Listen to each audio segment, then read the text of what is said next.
Hi అండి, ఈ వీడియోలో వచ్చేసి బ్లౌజ్ పఫ్ హ్యాండ్ ఏ విధంగా స్టిచ్చింగ్ చేయాలో చూపిస్తున్నాను. ముందుగా ఒక ఫోల్డింగ్ అనేది మన సైడ్కి ఉండాలి. ఓపెన్ వచ్చేసి మనకి ఆపోజిట్లో పెట్టుకొని ఇక్కడ మనం రెండు హ్యాండ్లు ఒకేసారి కట్ చేస్తున్నాం కాబట్టిగా 4 ఫోల్డింగ్ మీద పెట్టేసుకోవాలి. ఇక్కడ క్లాత్ సమానంగా లేదు కాబట్టి ఇలా స్ట్రైట్గా ఒక లైన్ అయితే డ్రా చేసుకోవాలి.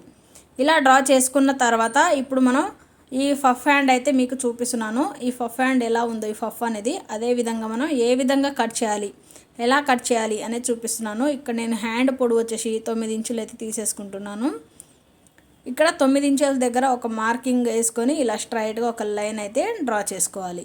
ఇలా డ్రా చేసుకున్న తర్వాత ఇప్పుడు మనం ఈ పఫ్ కోసం 2.5 ఇంచులు అయితే తీసుకుంటున్నానండి. పొడవు 2.5 ఇంచులు, అలాగే ఎడల్పు కూడా 2.5 ఇంచులు అనేది తీసుకొని ఇక్కడ ఒక చిన్న బాక్స్ అయితే డ్రా చేసుకోవాలి.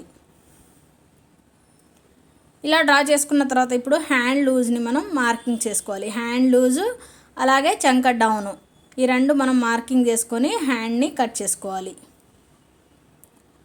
చూసారు కదా, ఇక్కడ నేను మీకు బ్లౌజ్ తోటి చూపించాను కానీ మీకు అర్థం అవ్వలేదని ఇక్కడ టేప్ తోటి చూపిస్తున్నాను. 3.5 ఇంచులకి అయితే ఇలా మార్కింగ్ అయితే చేసేసుకోవాలి. 3.5కి హ్యాండ్ డౌన్ అయితే మార్కింగ్ చేసుకొని ఇప్పుడు మనం ఈ చంక రౌండ్ భాగం వచ్చేసి నాకు 7 ఇంచులు అయితే వచ్చింది. ఆ 7 ఇంచులకి ఇలా కలిపేసుకోవాలి. ఇప్పుడు మనం ఈ పఫ్ హ్యాండ్ దగ్గర ఇలా బాక్స్ అయితే డ్రా చేసాం కదా, ఇక్కడ 1 ఇంచ్కి మార్కింగ్ చేసుకొని ఇక్కడ నుంచి మనం షేప్ని డ్రా చేసుకోవాలి. చాలా ఈజీ అండి. కొత్తగా నేర్చుకునే వారికైతే చాలా యూస్ఫుల్ వీడియో, మీకు యూజ్ అవుతుందని నేను వీడియో అయితే తీయడం జరుగుతుంది.